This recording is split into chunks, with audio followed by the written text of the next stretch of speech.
Hey everybody, Fallout here. Duh, who else were you expecting? Today I want to talk quickly about something that's kind of a really hot button issue in the Destiny 2 community at the moment. No radar in both the competitive and trials game types in PvP. The whole topic has sort of turned into a pretty intense debate, and while I think both sides have upsides and downsides, I'm definitely in one camp pretty firmly right now. That doesn't mean I'm gonna pick on the other side though. You know, for the record, do me a favor and don't do that. Have real discussions instead. I promise you, they're better. Anyway, before we get started, if you want to read some threads that already do a good job of discussing the situation from both points of view for and against radar in competitive PvP, you can check out two threads in particular that I'll link to down in the video description. One's a post advocating to keep radar out of PvP by Rewe Ballin on Crucible Playbook, and the other is a post on why no radar overall doesn't work in PvP by SC Slayerage on our DTG. They're both well thought out and well written if you want to get started there. Alright, let's get into it. And keep it civil in the comments section, you hear me? Or so help me, I'll come in there and I'll start giving f***ing wedgies, I swear to God. For the time being, most posts and threads I've seen discussing the removal of radar from competitive PvP have revolved around audio cues, the nature of movement in-game, time to kill, map structure, etc. All factors very much worth discussing, but I'd like to focus on something slightly different for this discussion that I haven't really seen talked about a whole lot yet. I want to talk about RNG. If you're watching this video, you're probably a Destiny player, and you already know what RNG stands for. If you don't, it stands for Random Number Generator, and a better word for that is luck. In terms of esport viability, or competitive games in general, the general consensus is that luck does not belong in serious level PvP gameplay. It's why there's no World Series of Mario Party. Games where luck has a decent chance at somehow affecting the overall outcome are less competitive as games where the only determining factor in winning is skill. And that's not new. This is already a very apparent thing in the world of competitive gaming. Super Smash Bros. Melee, despite a game that came out in 2001, is still very much a huge part of the esports world, and for the moment is still regularly featured at gigantic tournaments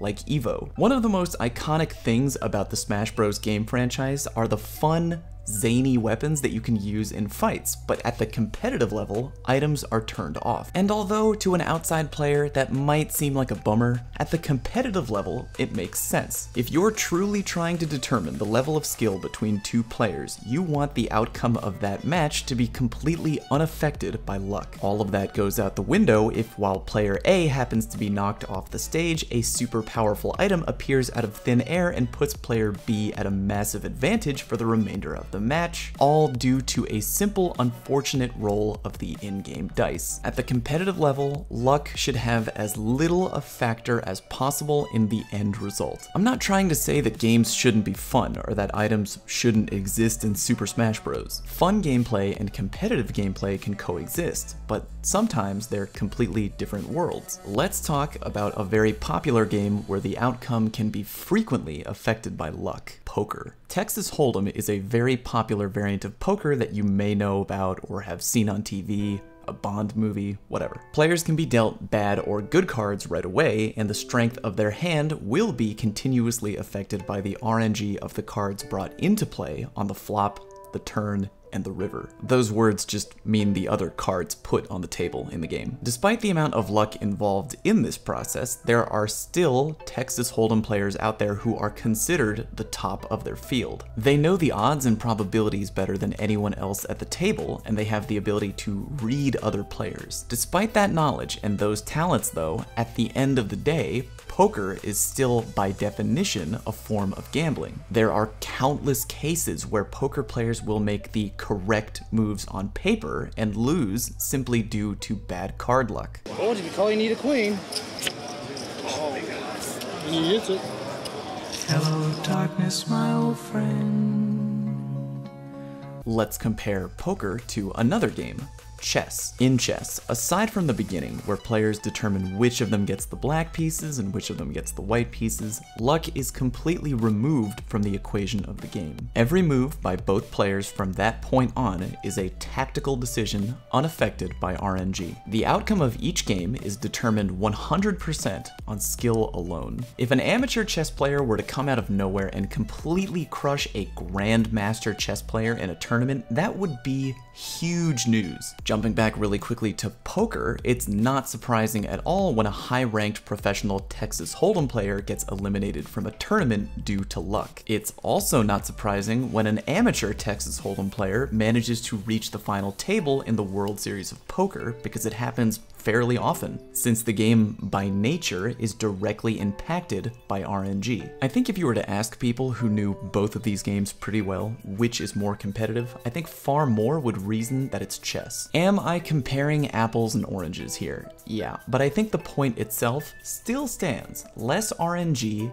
equals more competitive. Very simplified statement, but yeah. Now, how does all of this relate to Destiny 2? As I've said, I think that in a competitive setting, RNG needs to be reduced as much as possible in order to make the outcome of the game determined more by skill and less affected by luck. The removal of radar from Destiny 2 competitive adds more RNG into the fabric of gameplay. Not to say that no radar makes the game completely based on luck. That's obviously not true. But like poker, it definitely does introduce a degree of RNG into the gameplay. Even if you have a really talented player with perfect map awareness, knowledge of every spawn point, and a strong assumption of how players are going to move around the map based on what's happening at the time, for example, power ammo spawning or an overtime zone appearing, etc., that player still can and will find themselves in situations where other players will stumble across them and get the drop on them purely due to luck. Adding radar into the competitive game type is, in my opinion, a necessary reduction of in-game RNG. It makes your movements and game decisions more calculated. You're acting on information you do know rather than being punished for occurrences potentially outside of your control. Even with radar, there are still plenty of ways for players to make bad decisions. Just like in chess, even though every player has the ability to see everything right in front of them, even though both players have all the information, it's still possible to make both good and bad plays according to that information, and at the end of the day, the player who plays better wins, completely unaffected by chance. And that's the goal, at least in terms of competitive PvP anyway. Taking away as much RNG as you possibly can in order to remove any minor element of luck that could possibly affect the outcome of the game. In the competitive Destiny 2 setting, I think radar should be added to reduce the amount of RNG. That's how I feel about it anyway. I know there's much more that can be said on this topic though. I'm not claiming my opinions are right, or if you disagree that you're an idiot. Everyone has different thoughts on the matter, and that's just the way it is. It's definitely not a situation that can be permanently resolved by talking in a 7, 8, 9 minute YouTube video. But anyway, I want to hear from you. Let me know down in the comment section what you think about either having radar in or out of competitive Destiny. If you have any thoughts to share on how you've been enjoying either the comp playlist or trials, yeah, I want to hear about that too, so hit me up. On a separate note, I want to say a